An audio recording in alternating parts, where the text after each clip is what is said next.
Hi, sweeties. How are you doing? Welcome to Cimnanya, and thank you all so much for all the love and support. Hope you all are doing great. So I came across this video how women use their tears against people that look like me. And one thing I have mastered or know so good is that they absolutely know how to use it very well.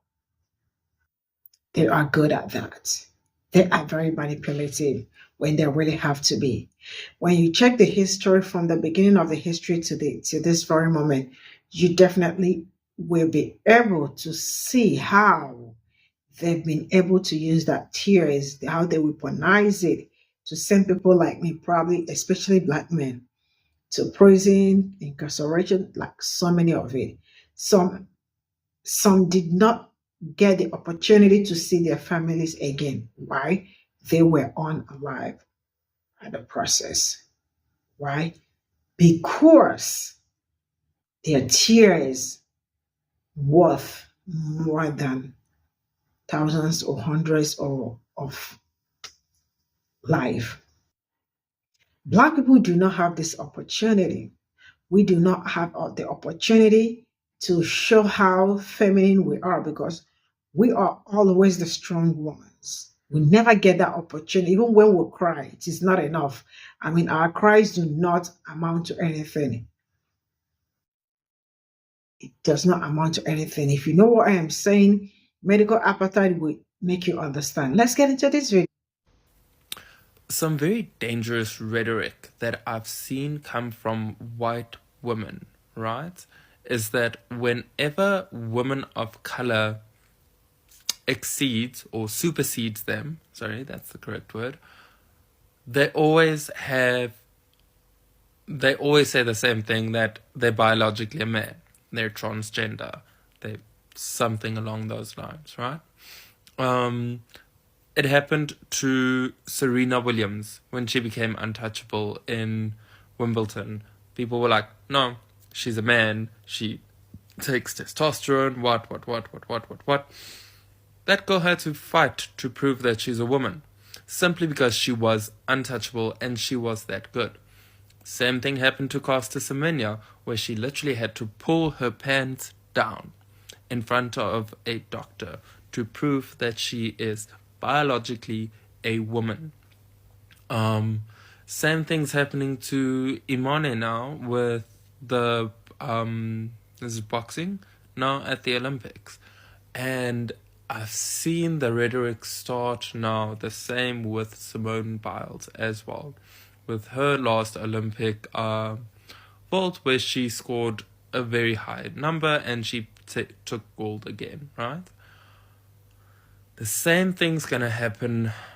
I want to say, I don't want to speak it over her and say the same thing's gonna happen, but I know that some white woman is gonna cry her white woman tears and say that Simone Biles is biologically a man, and the whole world is gonna go ape shit, simply because that woman is so successful and so good at what she does that other people cannot compete.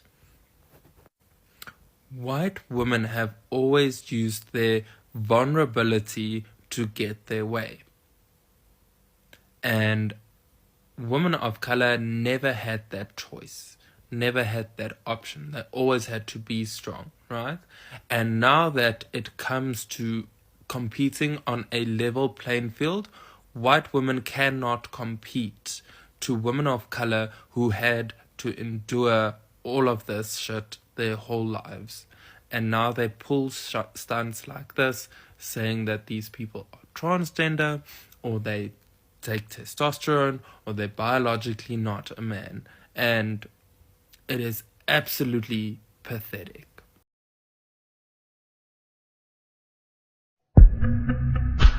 What you just watched is a clip of something called the Turn It Off Challenge, the sound for which currently has 75,900 videos, and it's a prime example of the danger of white woman tears. One Twitter user wrote, "White women have historically used their tears and their false victimhood to accuse and vilify people of color, particularly those from the black community. This trend is showing the ability to falsify emotions and manipulate others. This has a dangerous history." The concept of white women victimizing themselves is not new. Many TikTok users commented on the case of Emmett Till. Till was a 14-year-old black child, pictured here, who was lynched in 1955 after he was accused of offending a white woman. Recently, many people saw this woman, Amy Cooper, call the police on a black man birdwatching in Central Park. White women are often dangerous perpetrators of anti-blackness. Many see themselves as exempt from perpetuating violence because of their womanhood. However, many white women use this femininity to cause problems for black individuals. When thinking and talking about white woman tears, Dr. Moya Bailey's Misogynoir Transformed and the essay Mammies, Matriarchs, and Other Controlling Images by Dr. Patricia Hill Collins are helpful reads. The concept of white woman tears is convoluted because it's layered. One must reflect on the historical context, the racial context, and the gender context, as well as how these three work together to create unique violence against black people. If you are in a situation where you as a white person feel threatened, interrogate that feeling and ask yourself where it's coming from. Are you really being threatened, or are you being held accountable and it's uncomfortable? Emotion regulation is anti-racist work. If you cannot regulate your emotions, you don't have the capacity to hear the stories of other people, specifically people of color.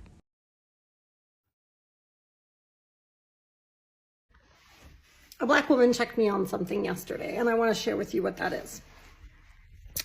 I was in a group where I was being asked to be really vulnerable. They were asking us how we were really doing so that they could figure out how to support us better. And I kind of welled up in tears and then held my tears back because I was like not doing the white woman tears thing. And a black woman reached out to me and I told her how it was a predominantly black space and I was really trying to hold back tears. And she said to me, "That's not white women's tears. What we're worried about is how white women use tears to deflect accountability and responsibility when a person of color is saying what racism is like for them. But when it's your airtime in your space, by all means, cry if you need to." And it really made me reflect how not being vulnerable does not support the movement. Not being vulnerable does not serve anti-racism. We still need to show up vulnerable and authentic to the best of our ability. And if sometimes that means crying, that's fabulous. Let's just not cry to deflect accountability, responsibility, or to shadow or glide over someone else's experience. I want to talk about white woman tears, or just white tears. I was involved with a show not too long ago, and there was this controversy of white production people saying like things that were perceived as racist. And upon addressing it, one of the white women involved started crying. She felt very guilty and ashamed of what people had heard versus what she meant to say. She might look at that and think, okay, well, how can you help but cry in that moment? If you're very embarrassed and ashamed, it seems like it's a natural thing to do to cry. But I want you to stop and ask yourself, if you knew that when people saw you crying for whatever reason, if you were certain that it would have the negative effect, that people would perceive you even worse, would you still do it? Because although it is an emotional moment, and I know it's hard to like fabricate tears from nothing, there comes a time in that where things turn, and this is no longer I'm sad that I did something wrong, but it turns into a tactic to get people to feel sorry for you and not perceive you as that bad of a person, when in reality you really need to be held accountable for the things. So this is all I got from this video. This is a very short one, and the reality is this is black people's day-to-day life. This did not start today. It's not a new thing. It's something they've been experiencing from the onset.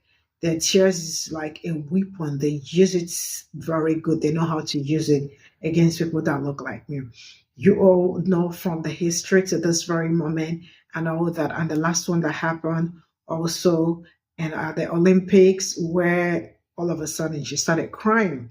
Man, also, I remember the one that happened last year also. I think a white nurse who snatched scooter from a black young man.